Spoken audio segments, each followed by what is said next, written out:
नमस्कार दोस्तों, आप सभी का स्वागत है न्यू एमपी न्यूज 24x7 में। मैं हूं आपके साथ साक्षी गुप्ता। आइए बढ़ते हैं कुछ खास खबरों के साथ।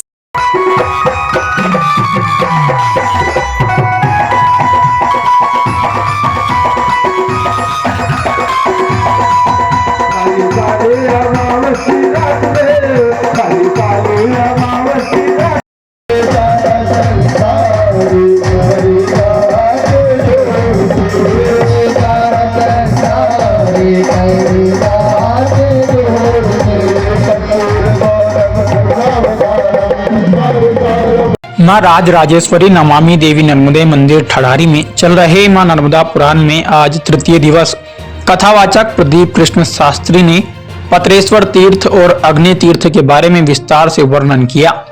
साथ ही एकादशी व्रत का महत्व बताया गया।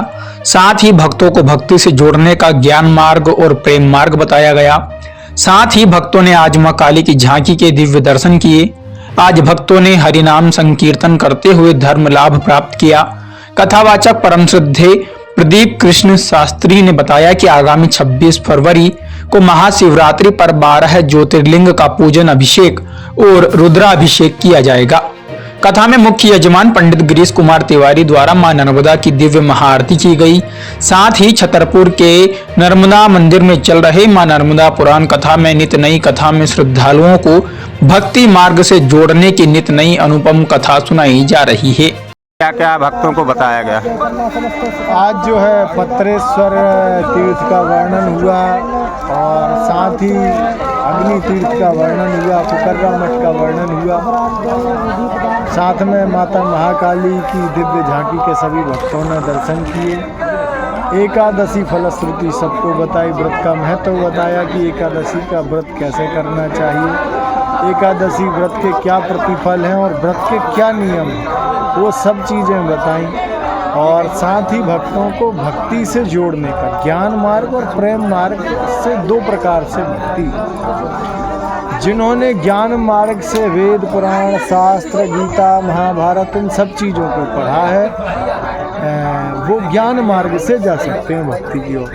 लेकिन जिन्होंने शास्त्रों को नहीं पढ़ा, पुराणों को नहीं पढ़ा, वेद वेदांत को नहीं पढ़ा, ऐसे प्रेमियों के लिए जैसे मीराबाई ने भक्ति में डूब करके भगवान को प्राप्त किए, जैसे हरिदास जी महाराज ने भक्ति में डूब कर भगवान को प्राप्त किया, जैसे रैदास जी महाराज ने भगवान को प्राप्त किया, इस मार्ग से प्रेम मार्ग से आनंद मार्ग से भक्ति की प्राप्ति करने का आज कथा में वर्णन किया गया। और भक्तों ने बड़े आनंद से आज एकादशी में सम्मिलित भाव से संकीर्तन भी किया, हरिनाम संकीर्तन किया।